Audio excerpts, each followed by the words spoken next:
Personal. Cuando tú fuiste niño, fuiste adolescente, fuiste joven y llegaste a la edad que tienes de tu adultez, ¿alguna vez sufriste una caída, sí o no? Una caída física, ¿sí o no? Sí. Nadie de los que estamos aquí hemos sido la excepción. De alguna y otra manera nos hemos caído. Ahora, yo te voy a decir, nos hemos caído en diferentes lugares. Cuando te bajabas del bus, una mala pisada, abajo. ¿Dónde más te caíste? Jugando fútbol cuando eras joven. ¿Dónde más te caíste? Acá el hermano se cayó en la cama cuando era niño, por travieso. Okay. Muchos de nosotros nos hemos caído de la cama. Muy bien, bendito sea Dios. ¿Alguna vez en tu misma casa, en tu domicilio, te tropezaste con algo y aterrizaste la mano? Cuando la pista estaba mojada, un rebalón encima de una cáscara de plátano, aterrizaste como el avión Latam, ¿verdad? Empezaste en una cuadra y aterrizaste en la otra cuadra. Muy bien, hermano, ¿te acuerdas si tú has nacido en alguna parte de la selva o de la sierra de Perú, cuando había una pequeña llovizna y tenías que bajar a la chacra, sin frenos te fuiste abajo? De alguna y otra manera todos nos hemos caído. ¿Ok? Permíteme hacerte una pregunta y me la vas a responder. Cuando usted se cayó en la vía pública, yo no sé dónde, dime, ¿cuántas horas te quedaste sentado? ¿Cuántas horas se quedó sentado usted en la caída? Segundos.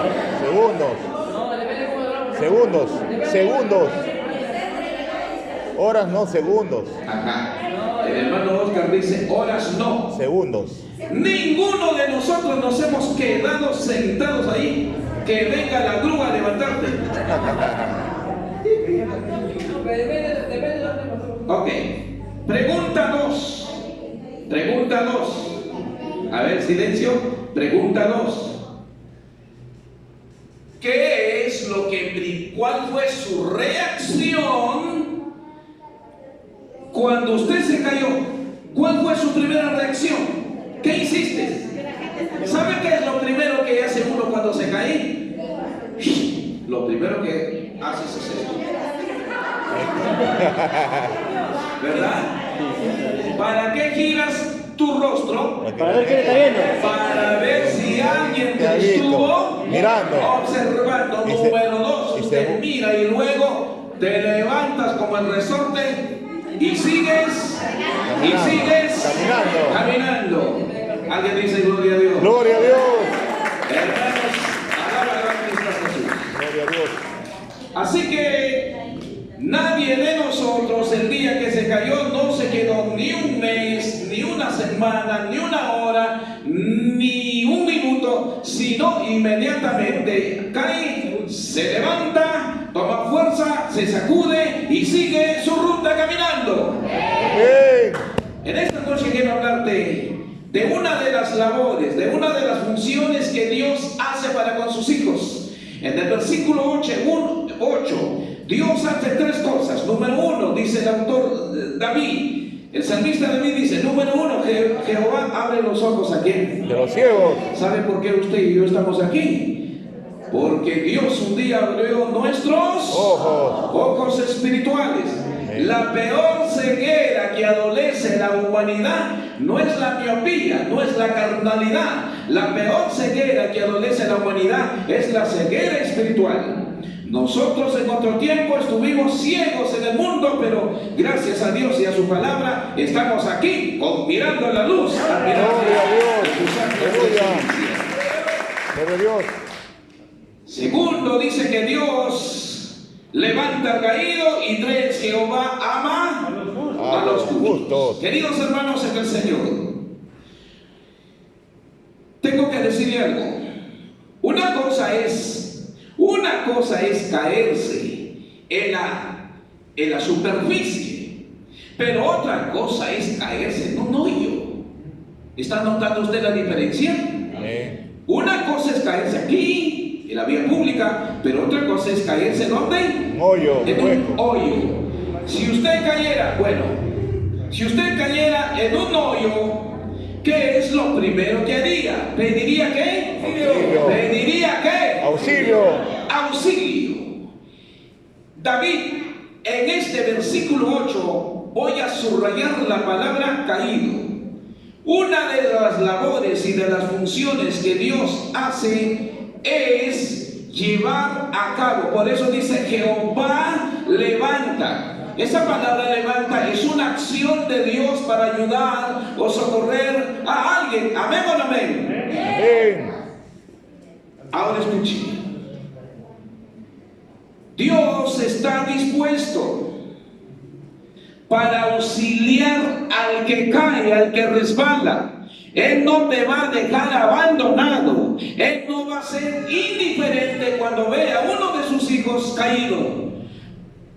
Nosotros somos padres y tenemos nuestros niños que son una bendición de Dios. Cuando usted ve a lo lejos y le dice, hijito, párate al frente, a ver, párate ahí, cuando yo digo venga y vienes, el niño obedece la voz de su padre. Como el niño no tiene estabilidad física, entonces comienza a tambalear y ¡bum! Cae.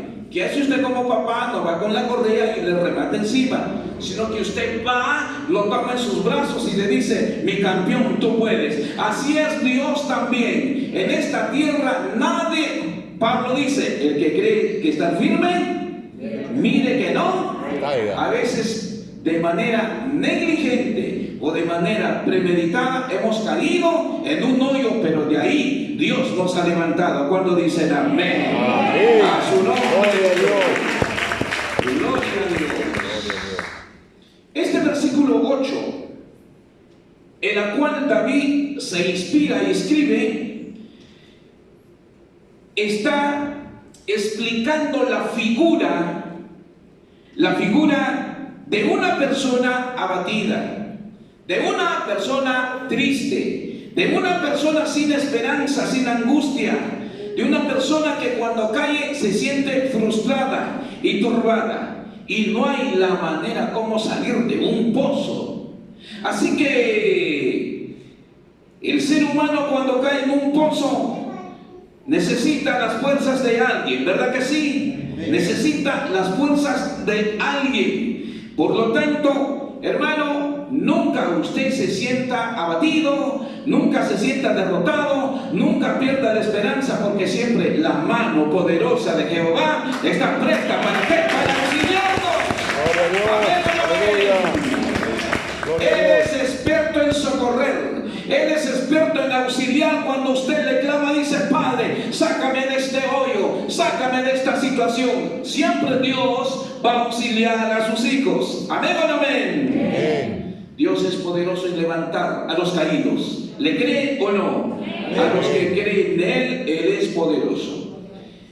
Voy a relatarle una historia de las 5 ranas. Yo no sé si lo ha leído en el colegio, en la universidad o en cualquier libro. Dice que habían 5 ranas que habían caído dentro de un hoyo. ¿Y cuál es el movimiento que hace una rana cuando quiere salir de un hoyo? Salta. Salta, ¿no? Leva. Se eleva, se impulsa y con su manito. Y así que 4 ranas lograron salir del hoyo a la superficie. Y una vez que estaban arriba, afuera, solamente una quedó en el fondo del hoyo. Las otras ranas, en vez de decirle, vamos a hacer una cadena, tú abajo, yo acá, y que suba, de impulsarla, de levantarla, ¿sabes qué le decían? Las 4 que estaban arriba le decían, no puedes, date por vencida, y ya fuiste, ahí te vas a morir. Y se largaron las 4 ranas. Se largaron o se fueron al arroyo y cantaban victoriosas dentro del agua. Y por sorpresas de la vida, Ellas pensaban que su compañera ya estaba pues muerta y disecada por el sol. En una oportunidad dice que la rana logró salir en base a esfuerzo y a sacrificio. Y se presenta donde estaban las 4 y ellas quedan sorprendidas y dice, wow, ¿y tú cómo saliste? ¿Usaste un ascensor? No. ¿Otis? No. ¿Una escalera? No. ¿Cómo tú saliste? ¿Sabe qué le dice la rana? La rana, ¿qué le dijo a la 4? Le preguntaron, ¿cuál es el secreto? ¿Cómo pudiste salir del hoyo sin ayuda? Y la ranita con mucha humildad le dijo, yo salí por ser sorda. ¿Entiende usted? Sorda. ¿Entiendes o no? Es sorda. La rana le dijo, ¿cómo? ¿Cuál fue tu secreto para que salgas de ahí? Es que yo fui sorda. ¿Sorda qué? A las palabras que le decían las cuatro. Las 4 le decían, estás derrotada, estás vencida, ahí te vas a morir, tú no puedes, date por derrotada, etc. Y la rana dijo, si yo hubiese hecho caso a sus palabras negativas, no estuviese aquí. Oiga, Dios nos enseña muchas cosas a través. Nunca escuches cuando te dicen alguien, tú no vas a salir de ese hoyo, de esa situación. Date por vencido, Dios no te perdona. No hagas caso a ese tipo de palabras nocivas llenas de pesimismo. Recuerda que tú y yo servimos al Dios que levanta al caído. Aleluya.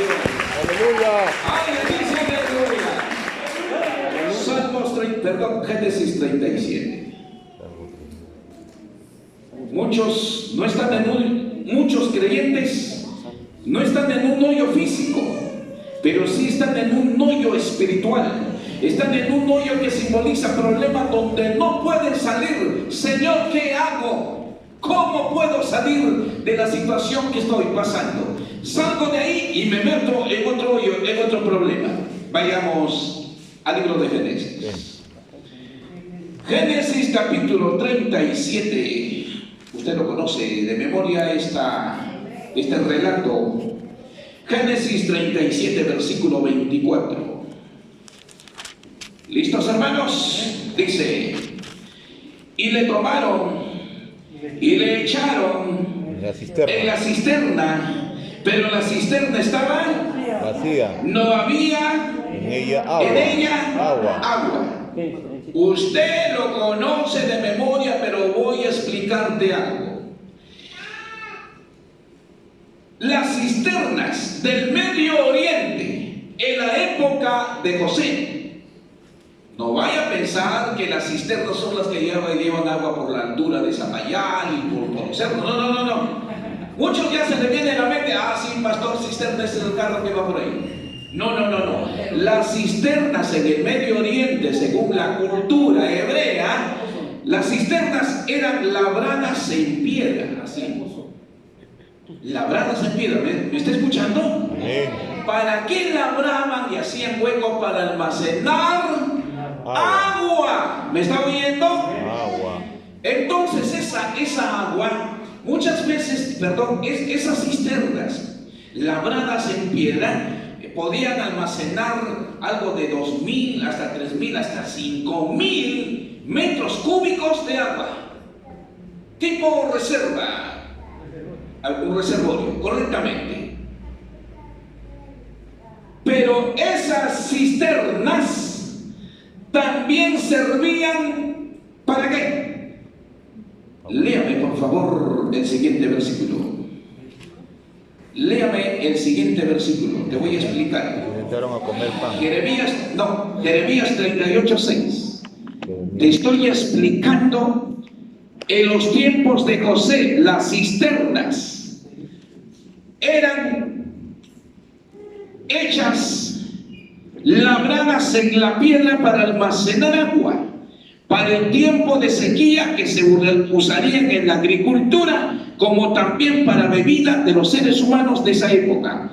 Pero también en los tiempos de Jeremías, léame, Jeremías 38:6, ¿para qué servían las cisternas? Vamos ahí. Entonces, ¿Alguien encontró? A ver, léamelo en voz alta, por favor.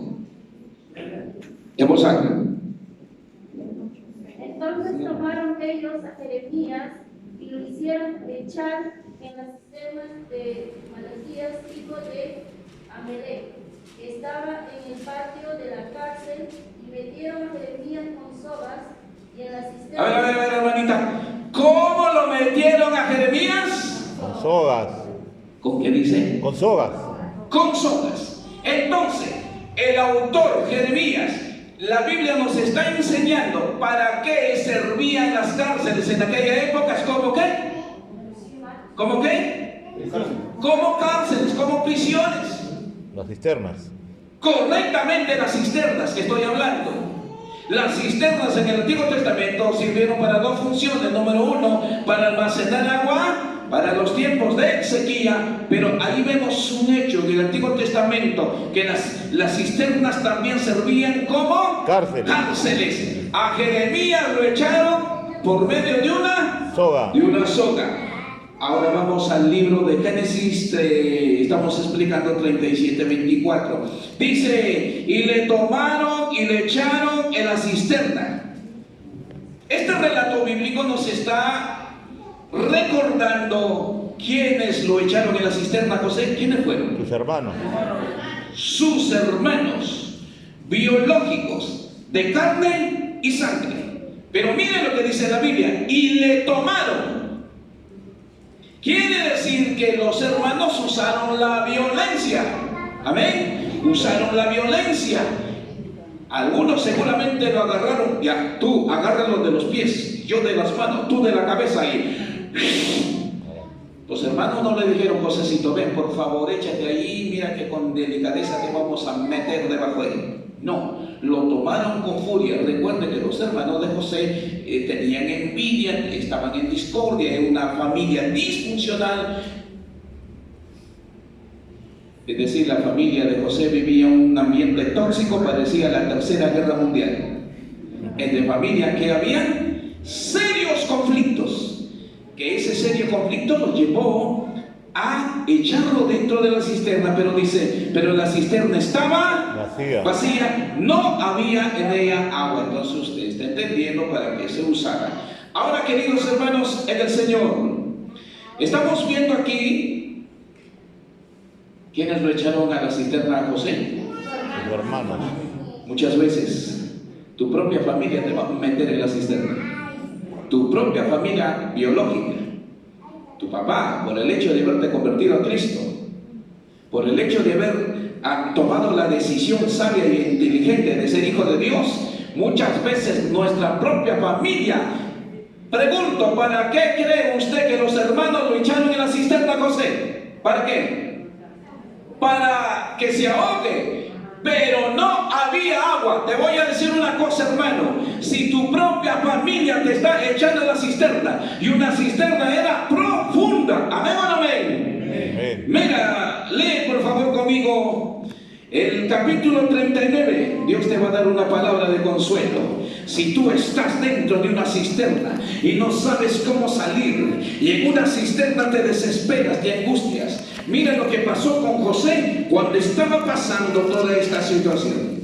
Génesis 39. Yo quiero que usted me lea una sola palabra. ¿Listos? Génesis 39:2. Mas Jehová, ¿qué cosa? Estaba con José. Otra vez. Yo voy a leer. Mas Jehová estaba con José. ¿Estaba con quién? Con José. Ahora le voy a leer. Ponga su mirada en versos 21. Pero Jehová estaba con José. No me entendió. A ver, de nuevo. Génesis 39. Mas Jehová estaba con José. 21. Pero Jehová estaba con José. 23. Parte final. No necesitaba atender. No, más abajito. Porque Jehová estaba con José. Porque Jehová estaba con José. ¿Cuántas veces se repite 3 veces. El verbo estaba? 3 veces. ¿Cuántas veces se repite? 3 veces. 3 veces. El verbo estaba, ¿qué significa? Existir, hallarse en aquel lugar, en aquella condición. La palabra, el verbo estaba significa escúchame esto, permanecer siempre con estabilidad. El verbo estabas es sinónimo de vivía, residía, moraba y habitaba. Hermano, no te desanimes. Cuando alguien te va a echar en la cisterna para ahogar tus sueños, para ahogar tu fe, para ahogar tu esperanza, tú no estás solo. El Dios de José es el Dios que siempre estará con usted. Gloria a Dios. Amén. Oiga, qué hermoso analizar la escritura, que José, por más que lo echaron su familia en la cisterna, Dios estaba Con José. ¿Y por qué te desesperas? ¿Y por qué te desesperas? Ay, pastor, ya no siento venir a la iglesia. Ay, porque estoy en este hoyo y no puedo salir. Tú nunca estás solo. Aunque tu padre y tu madre te abandonen por causa de Cristo, el Dios de Israel está contigo. Gloria a Dios. Aleluya. Entonces, esa palabra, ese verbo estar, recuerda tu época de primaria y secundaria cuando te hacían la conjugación del verbo. A ver, vamos a conjugar el verbo. ¿Listos? Vamos a conjugar la palabra, el verbo estar. Yo estoy. Tú estás. Él, ajá. Mira, profesor de gramática. Él está. Nosotros. Vosotros. Ellos. 20 en gramática. Gloria a Dios. Atrás, pastor. Aquí. Entonces, hermanito, cuando pases una situación crítica, desesperante, no te sientas solo. Dios está ahí contigo para levantarte. Dale una ofrenda de palmas. Gloria a Dios. Gloria a Dios. Ahora, hermanos, muchas veces nos formulamos preguntas acá. Muchas veces reflexionamos y llegamos a una conclusión y dice, ¿por qué? ¿Por qué me sucedió esto a mí? Y llegamos a qué? Muchas veces a confrontar a Dios. ¿Dónde estabas, Señor? ¿Por qué no te encargaste de esa situación? ¿Por qué te llevaste a mi papá? ¿Por qué te llevaste a mi hijo más querido? ¿Verdad? Y le preguntamos a Dios, ¿acaso no ves mi dolor? ¿Acaso no ves mi sufrimiento? ¿Acaso no ves mi angustia en la cual estoy pasando? Muchas veces el creyente se siente abandonado cuanto más lo necesitas a Dios. Esa es la actitud típicamente de una persona humana. Hermanos en el Señor, voy a decirle dos cosas muy importantes. A veces caímos en grandes pozos profundos, ¿verdad? A veces caímos en grandes pozos profundos. ¿Sabes? Productos de nuestros propios pecados, de nuestras propias decisiones, de nuestras propias ligerezas. Anteanoche yo recibí una llamada de un hermano de Huancavelica y me dice, pastor, estoy angustiado, estoy desesperado, me siento en un pozo profundo, me dijo así el hermano. Y le dije, ¿por qué, hermano? ¿Qué está pasando? Escúchame esto. Me dijo, pastor, yo conocía su problema de un hijo de él. Me dijo, pastor, mi hijo es ingeniero mecatrónico, estudiado en la uni de acá, de Lima, egresado de la mecatrónica. Yo lo conocí a ese muchacho súper inteligente, creyente. ¿Y qué es lo que pasó? Este muchachito se enamoró perdidamente de una chica no creyente. Sus padres le aconsejaban, estás violando el principio de Dios. Hijito, la Biblia dice, no os unáis en yugo desigual con los incrédulos. El hijo le decía, yo he estudiado en la uni, ustedes son de campo, así que déjenme vivir mi vida. Mire, a veces el hijo se cree más sabio en teoría que papá o mamá. Pero no nos olvidemos que papá y mamá siempre ya han pasado por una experiencia en carne propia, ¿verdad? Así que este muchachito se enamoró tan profundo, hermano, y hizo oídos sordos al consejo de su padre. Su pastor le orientaba, yo también le orienté, le dije, estás tomando una decisión muy equivocada, que mañana pasada, a la corta y a la larga, Dios te va a pasar la factura. Y él me dijo, pastor, yo sé lo que hago, soy ingeniero.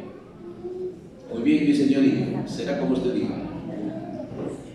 Hermano, se había enamorado perdidamente con una chica, le construyó una casa de 3 pisos de lujo.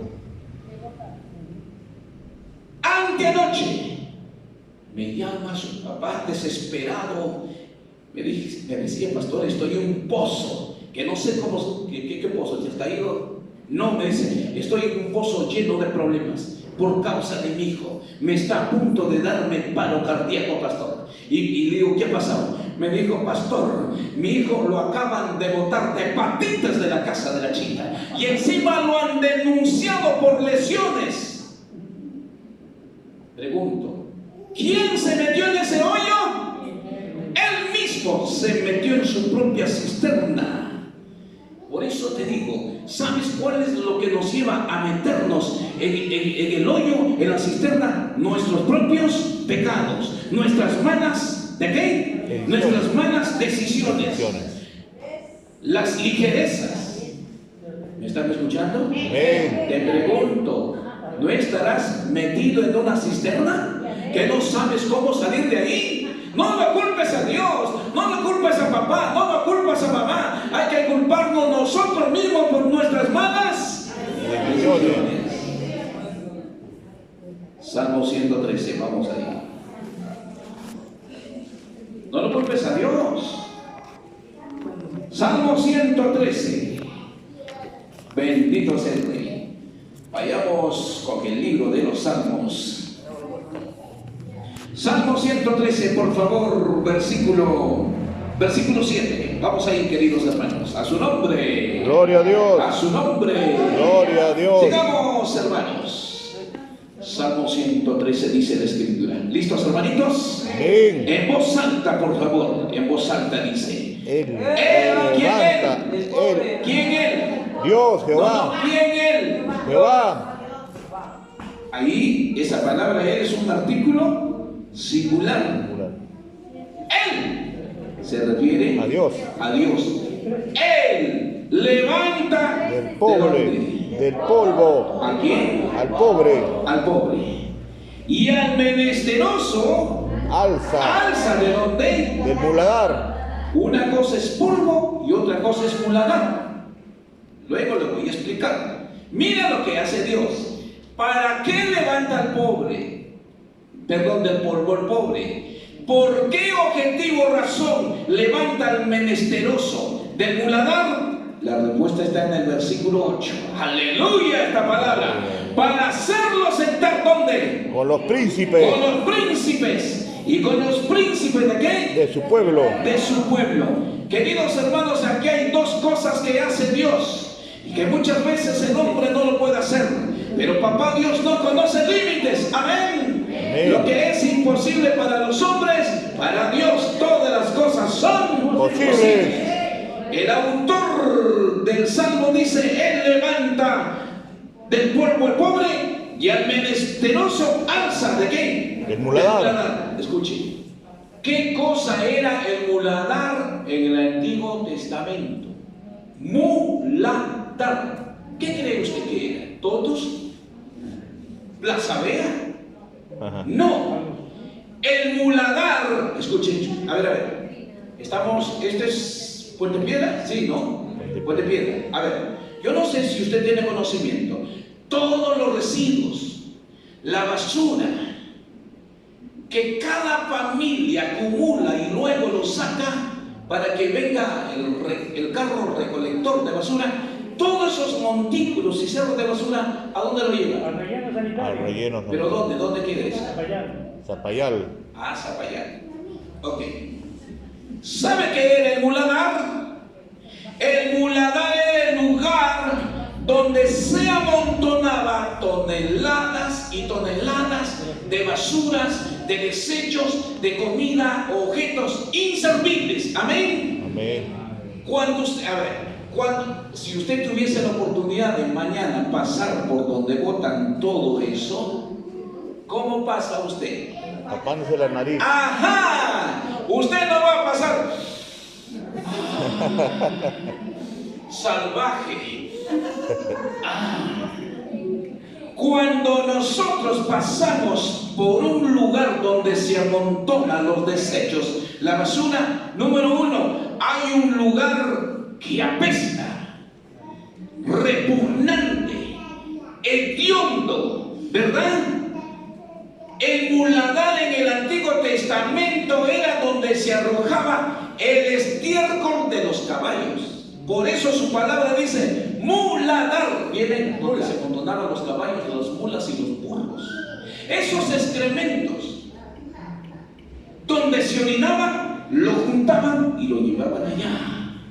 Donde estaban además animales muertos, basuras, desechos de la casa. ¿Sabes qué? La gente, cuando tenía que pasar por un muladar, tenía que usar lo que hoy estamos usando. ¿Qué estamos usando? ¿Para qué? Para evitar el contagio. La gente que pasaba por el muladar se cubría el rostro con una mascarilla. ¿Para qué? Para evitar el mal olor. Usted y yo nos ha sacado del muladar. Recuerda tu vida pasada, antes de Cristo. Antes que vengas a esta casa de Dios, ¿dónde estaba tu vida? En el muladar. ¿Te das cuenta de dónde Dios te ha levantado? Sí. Para hacerte rey y sacerdote del Dios Altísimo. ¡Aleluya! Gloria a Dios. Lo que el psiquiatra no pudo hacer, lo que el brujo no pudo hacer, lo que el psicólogo no pudo hacer, papá Dios sí lo ha hecho. Gloria a Dios. Por eso cuando cada hermano, yo me acuerdo siempre de Cesarito, no del siervo, me encanta su testimonio de Cesarito. Tremendo, ¿no? Roberto Carlos, ¿no? Mira el muladar de Cesarito. Cada uno de nosotros tenemos nuestro propio muladar del pasado. Amén. Pero ahora hemos sido vestidos de vestiduras blancas y resplandecientes. Aleluya, aleluya.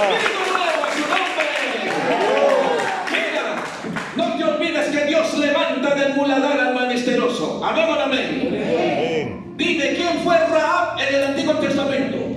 ¿Quién fue Rahab? Una ramera. Una ramera. Hermanos, váyase usted por la avenida de Arequipa, la avenida Alfonso Ugarte y la calle Cepita. ¿Y cómo sabes tú?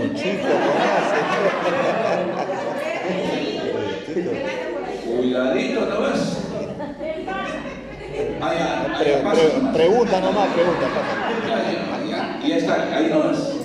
Hermanos, mira acá. Escucha algunas personas cuando ven a una ramera, a una prostituta, a una lolita, son sinónimos, ¿no? A una persona, a una mujer que ha perdido su moral, su ética, el respeto por sí misma, ha perdido la vergüenza. En una noche pues se acuesta con 20, con 30 personas sin mirar la condición. Lo que le importa qué cosa es dinero. Su reputación y su moral está por los suelos.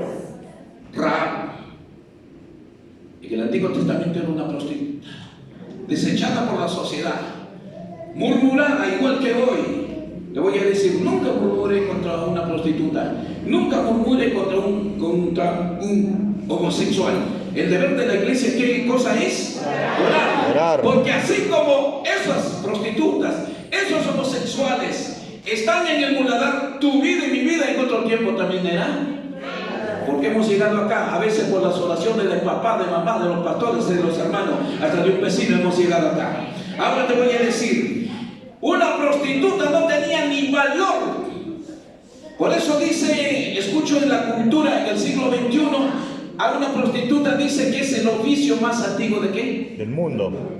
Le llaman oficio, imagínate. En el siglo XXI, la labor de una prostituta la llaman, dice que es el oficio más antiguo del mundo. Trabajadora, dice. Ah, trabajadora. No es una pena, no es una pena. Pero te voy a decir algo. ¿Quién daba algo por una prostituta? Quizás todas se mofaban, movían su cabeza, la escupían, la denigraban y decían: esta mujer no vale para nada. Para los hombres no valdrá nada. Pero te voy a decir, aquí se cumple lo que dice la palabra, que Jehová levanta al caído. Rahab, Dios la levantó de prostituta a princesa. ¡Gloria a Dios! ¡Aleluya! ¡Aleluya! ¡Amén, amén! ¡Amén! David, ¿cuál era el oficio de David? Pastor. Pastor, En el Antiguo Testamento, ¿cuál era el oficio? pastor. No, no era profesión, era oficio. Oficio. Y te voy a decir algo. El oficio de pastor, de pastor de oveja, muchas veces el pastor no era dueño ni de su rebaño. El oficio del pastor de oveja era lo más vil, lo que no tenía valor. ¿Se acuerda usted hace años aquí en el Perú? Alguien decía: ¿dónde trabaja tu hijo? Ah, de cocinero. Cocinero, no pasa nada. Dime ahora, Chef, ¿cómo está el cocinero actualmente? Un chef. bien cotizado. Ahí está Gastón Acurio. Ah, está cevichito. Hermano, el oficio del pastor era lo más vil, lo más degradante, lo que no tenía valor. Por eso es que cuando estaban buscando rey, ¿a quién llamaron a último? Ah, le dijeron: a ti te falta un hijo, le dijeron, ¿verdad? Ajá. Y dijeron: ¿dónde está? Ah, está cuidando, ¿qué? Las ovejas, el rebaño. Era porque no valía nada. Pero papá Dios, que es poderoso en levantar al caído, hermano David, de pastor de ovejas, llegó a ser rey de Israel. ¡Aleluya! ¿Cuánto dicen amén? Imagínate, David no usaba desodorante, ni bandido, ni salvaje, ni nada. ¿A qué apestaba? A pura chivo, a pura oveja. Pero Dios lo levantó a rey. Gloria a Dios. Tremendo lo que hace papá Dios. Amén, hermanitos. Amén. Lo que hizo con Saulo de Tarso, de perseguidor de la iglesia, de enemigo del evangelio, de enemigo de la cruz, a gran predicador, atalaya del evangelio de Cristo. Amén. Dicen amén. Amén. Gloria a Dios. Vamos, hermanos, aleluya. Aleluya. Vamos al Salmos capítulo 40, versos 2. Así que Jehová levanta al caído, mi hermano. Bendito sea el Señor. Vamos al libro de los Salmos 40, versos 2. Gloria a Dios. Aquí el Espíritu Santo va a tocar fondo en tu corazón, en tu alma, hermano. Salmos 40, versículo 2. Escuchemos esto. Y me hizo sacar del pozo. De la desesperación. Subraye la palabra desesperación. Y me hizo sacar del pozo de la desesperación y del lodo Cenagoso. Puso mis pies ¿sobre qué? Sobre peña. Sobre peña, y enderezó mis pasos. Hermanos, vuelvo a repetir, muchas veces caemos en la cisterna, caemos en el pozo por nuestros propios pecados, por nuestras propias culpas, por nuestras propias decisiones tomadas a la ligera. Hay que reconocer eso. No culpes a tu pastor, no culpes a tu padre ni a tu madre, no culpes por culpa del diácono estoy metido acá. ¿Cómo que el diácono? ¿Acaso el diácono ha tomado una decisión personal? Son nuestras, hay que aprenderse en miles de reconocer, decir, por esta situación que estoy acá. Este joven que anteanoche lo botó la chica con todas sus chivas, con todas sus cosas lo botó, y encima lo denunció a la policía por lesiones. ¿Sabes qué me dijo, pastor? Reconozco mis culpas, que por mi propia decisión estoy pasando esta situación. ¿Y sabes qué? Me dijo así: pastor, yo muchos me he jactado porque soy ingeniero mecatrónico. Ahora Dios me ha hecho pisar tierra. Ya no estoy en la luna. Bien hecho que te dé más, le dije.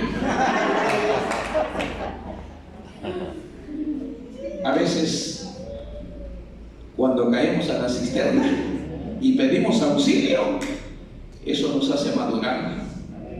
Eso nos hace madurar. Eso nos hace depender de Dios. Eso nos lleva ¿a qué? A la obediencia, a hacer la voluntad de Dios y no nuestra propia voluntad.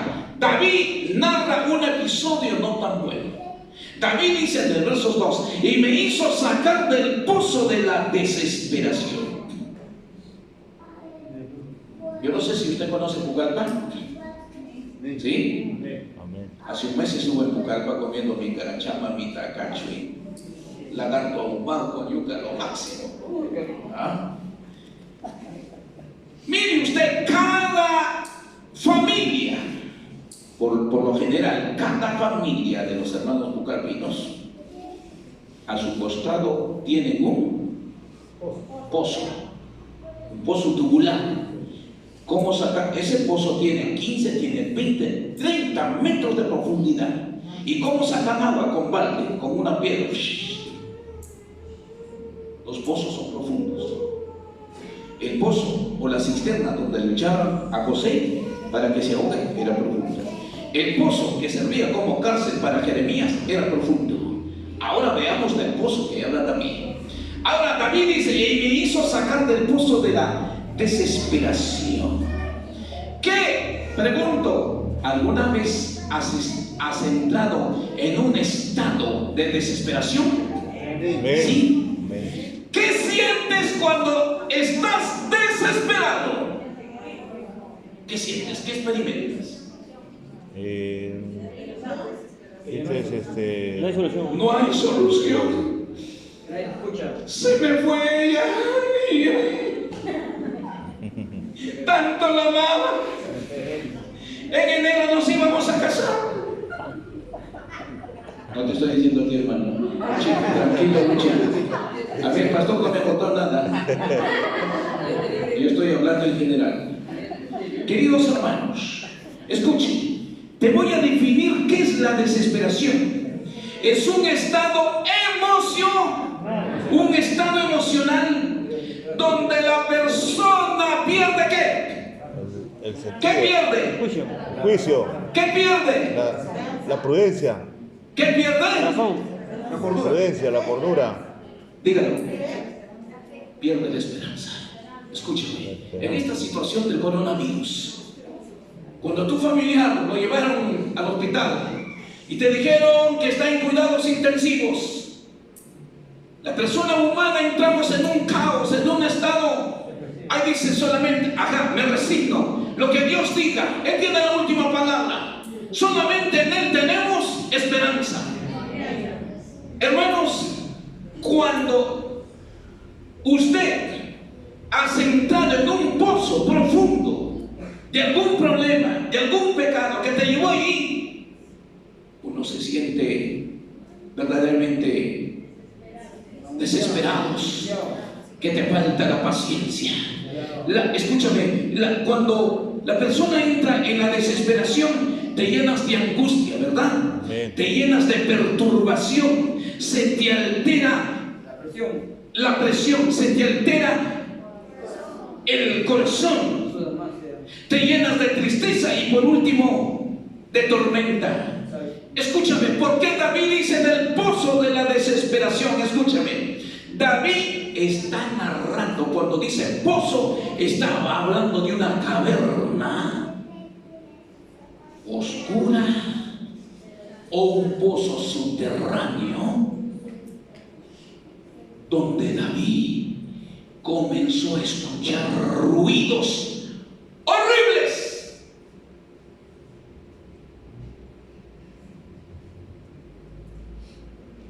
Anteayer visité a una familia en Huánuco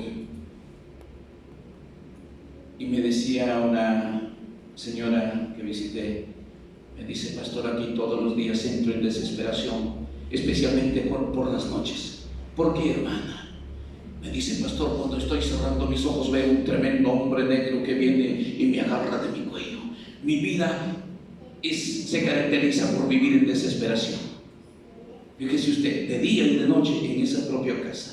Entonces le dije, hermana, mire, la palabra dice, donde está el Espíritu de Dios, ¿hay qué? Libertad. Hay libertad. En una casa donde hay pesadillas todos los días, donde hay ataques satánicos, donde hay desesperación, angustia todos los días, vives estresado, vives lleno de ansiedad, te molestas de la nada, etcétera, etcétera, es porque algo malo hay en esa casa. Y David, justamente cuando habla del pozo de desesperación, era como una caverna subterránea llena de oscuridad, donde él escuchaba ruidos terribles,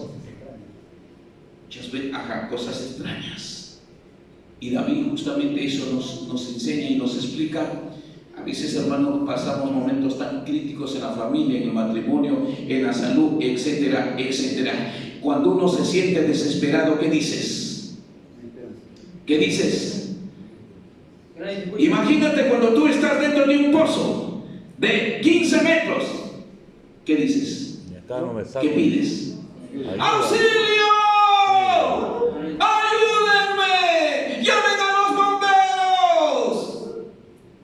Cuando tú te sientas como David en un profundo pozo por algún problema, haz lo que David decía. Él se preguntaba, ¿mi socorro viene? Jehová, que hizo los cielos y la tierra. Él se hacía una pregunta: ¿de dónde vendrá mi socorro? Mi socorro viene de Jehová, que hizo los cielos y la tierra. Hermano, muchas veces nosotros vamos a entrar en una situación que David está describiendo, del pozo de la desesperación, pero nunca pierdas la esperanza. La mano de Jehová está presta para extender y levantarte y sacarte de ese pozo. A su nombre. Gloria a Dios. A su nombre. Gloria a Dios. Y para terminar el sermón en esta noche, luego dice: y me hizo sacar del pozo de la desesperación. ¿De qué? Del lodo. ¿Del lodo qué? Cenagoso. Ahí nomás, te voy a explicar. Dime, si un pozo tiene 15 metros, cuando no hay agua, ¿qué cosa hay al fondo? Barro. ¿Qué hay? Barro. Barro, lodo. Escuche, cuando una persona cae en el hoyo, en la cisterna, donde en la profundidad hay lodo, hay barro, que salta, pero no tiene estabilidad, porque el barro siempre lo jala hacia abajo, ¿sí o no? El hombre necesita la ayuda de alguien. Necesita una mano que lo levante. Necesita una mano extraña que le tome fuerzas. Bendito sea Dios. Ahora, ¿por qué David habla del lodo cenagoso? Y puso mis pies sobre, ¿qué dice? Sobre peña. Puso mis pies Sobre peña. ¿sobre qué? Peña. Sobre peña, y enderezó Mis pasos. mis pasos. Bendito sea el Señor.